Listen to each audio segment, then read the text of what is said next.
The great stories of history, they feel so permanent, right? Like they were carved in stone. But they're not. They're actually the product of technology, politics, and just pure chance. So today, we're going to unpack the incredible and kind of surprising story of where the history of the Islamic world actually comes from. Okay, let's get into it. So we all hear about the great chronicles of Islamic history, right? These huge, massive books that tell us pretty much everything we know. But have you ever really stopped to ask, wait a minute, where did these books themselves come from? I mean, who wrote them? And how on earth did they manage to survive for more than 1,000 years? Well, for the most part, our entire understanding is built on these four giants. You've got the incredible, detailed history from al-Tabari, the critical works of Ibn al-Athir and Ibn Kathir, and of course, the game-changing sociology from the one and only Ibn Khaldun. Seriously, almost everything we think we know, from the life of the prophet to the epic rise and fall of empires, it all comes through these books. They are the source. Okay, but that just pushes the question back another step, doesn't it? What's the source of these sources? And this, my friends, is where the story gets really interesting. This isn't just about a bunch of scholars writing books. No. This is a story about a culture fighting for its own memory, about a massive technological revolution, a truly devastating catastrophe, and a really, really bad decision. It's the story of what we have and what we lost forever. So our story begins, funnily enough, not with books, but with the total lack of them. Because in the first century of Islam, history was literally in danger of just vanishing. See, in the very beginning, nobody really felt the need to write history down. I mean, why would you? The eyewitnesses, the people who were actually there for all the big moments, they were still around. History wasn't something you read in a book. It was the person standing right next to you. But as that first generation, the companions, started to pass away, a huge problem started to emerge.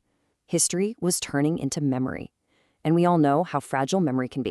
And so, you had a new generation growing up that was, well, disconnected from its own history.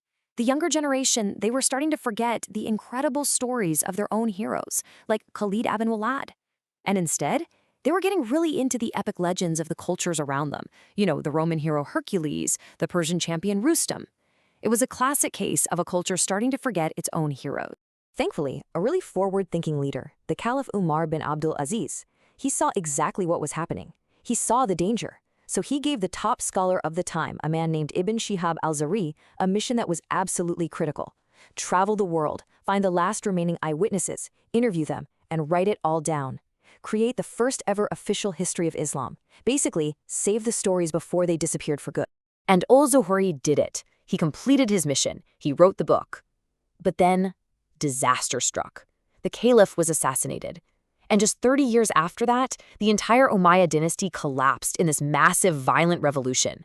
And in all that chaos, that first priceless history book, that direct link to the very first generation, it was lost, gone forever.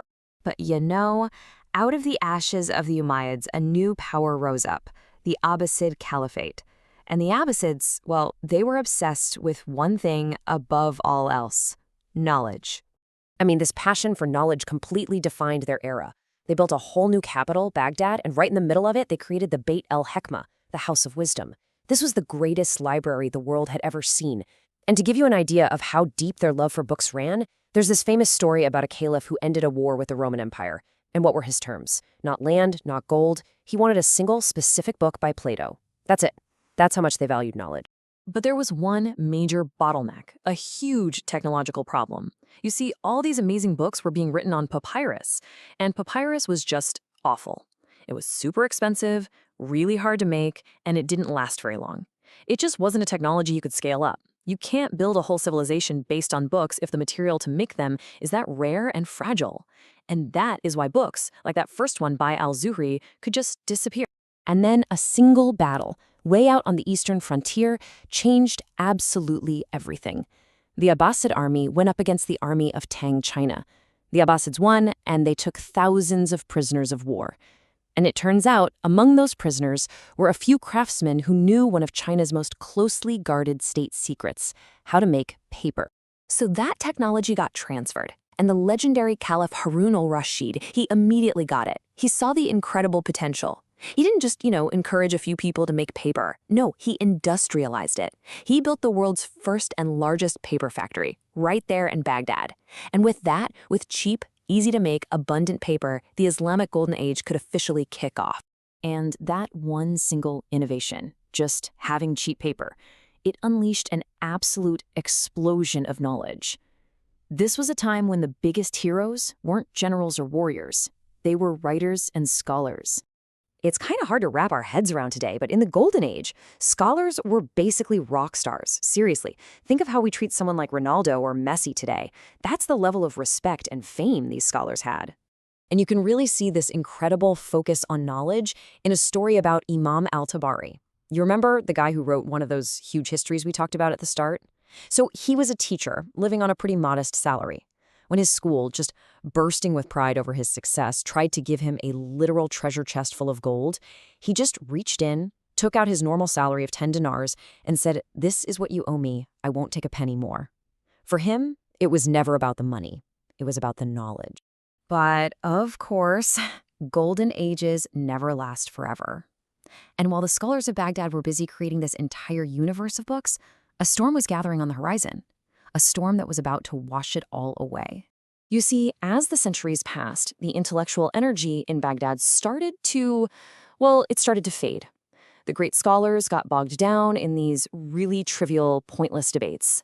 While they were inside the city walls arguing about completely meaningless questions, a very real, very existential threat was marching towards them, the Mongol army, led by Hulagu Khan. In the year 1258, the Mongols arrived at the gates of Baghdad. They broke through the walls and sacked the city with a level of brutality that just shocked the world. The accounts say so many people were killed that the Great Tigris River literally ran red with their blood. And this slaughter went on for days. Then, after the killing stopped, the Mongols turned their attention to the House of Wisdom. They took the entire library, hundreds of thousands of books, each one priceless and irreplaceable, and they just threw them all into the river. The accounts say there were so many books, so much accumulated knowledge, that the river then ran black with ink. 400 years of civilization washed away. The Islamic Golden Age was finished. The Muslim world, honestly, it never fully recovered from that. And just as it was trying to pick up the pieces, a brand new technological revolution was starting up in Europe. And this time, the response to it would be a catastrophic miscalculation. Meanwhile, over in Germany, a guy named Johannes Gutenberg invents the printing press, and the impact was just mind-blowing. I mean, look at these numbers. A really good, skilled scribe working all day could maybe copy 40 pages. The printing press, it could churn out 4,000 pages a day. This was a leap forward just as big, if not bigger, than the invention of paper itself. So what happened next was absolutely crucial for world history. The Ottoman Empire, which was now the center of the Muslim world, made a historic decision. They banned the printing press. Now, they had their reasons. Some felt it was a Christian invention. Others believed that real, true knowledge could only be passed on by the sacred act of writing by hand, not by some machine.